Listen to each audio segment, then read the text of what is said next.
ഈശോ മിശിഹായ്ക്ക് സ്തുതിയായിരിക്കട്ടെ.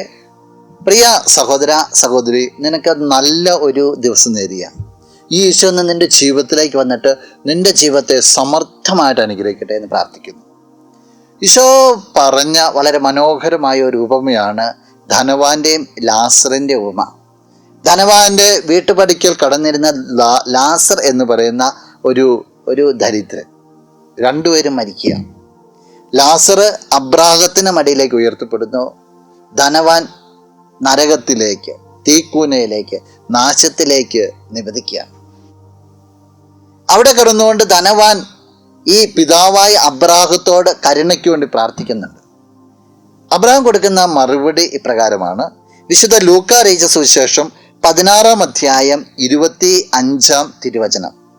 അബ്രാഹം പറഞ്ഞു, മകനെ നീ ഓർമ്മിക്കുക, നിനക്ക് ജീവിതകാലത്ത് എല്ലാ സുഖസൗകര്യങ്ങളും ലഭിച്ചിരുന്നു, ലാസറിനോ കഷ്ടതകളും. ഇപ്പോൾ അവൻ ഇവിടെ ആനന്ദിക്കുകയും നീ വേദന അനുഭവിക്കുകയും ചെയ്യുന്നു.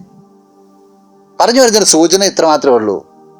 ലോകത്തില് നീ അനുഭവിക്കുന്ന, നീ തേടുന്ന സന്തോഷങ്ങളോ സൗകര്യങ്ങളോ അല്ലെങ്കിൽ സാമ്പത്തികം ഒന്നുമല്ല നിത്യമായ സന്തോഷം എന്ന് പറയുക.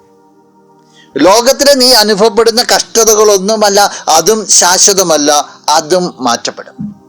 ഒന്നേ ഉള്ളൂ, സ്വർഗമാണ് നിന്റെ ഫോക്കസ്. ജീവിതത്തെ നീ ക്രമീകരിക്കേണ്ടത് ഈ സ്വർഗത്തിന് അനുസരിച്ചാണ്. സ്വർഗത്തിനനുസരിച്ച് ക്രമീകരിച്ചാൽ ഈ ലോകത്തിൽ നീ സന്തോഷം തേടത്തില്ല, ദൈവത്തിലായിരിക്കും നിന്റെ സന്തോഷം. നിന്റെ ജീവിതത്തിൻ്റെ മേഖലകളെല്ലാം ഈ ദൈവത്തിന് അനുസരിച്ച് തന്നെയായിരിക്കും. നോമ്പിൻ്റെ അരൂപിയും നമ്മെ ക്ഷണിക്കുക ദൈവത്തിലേക്ക് മാക്സിമം ചേർന്നിരിക്കണം. നിനക്കത് സാധിക്കട്ടെ. നമുക്ക് പ്രാർത്ഥിക്കാം. കണ്ണുകളടച്ച് കരങ്ങളൊന്ന്. നല്ലവനായ കർത്താവേ, നിന്നെ ഞങ്ങൾ സ്തുതിക്കുന്നു, ആരാധിക്കുന്നു, മഹത്വപ്പെടുത്തുന്നു. നിന്റെ നിറസാന്നിധ്യത്തെ നന്ദിയോടുകൂടി ഓർക്കുകയാണ്. ഈശോയെ, സ്വർഗത്തിലെ സന്തോഷത്തിൽ ലക്ഷ്യപ്പിക്കുവാനായിട്ട് ഈ വ്യക്തിയെ നീ അനുഗ്രഹിക്കും.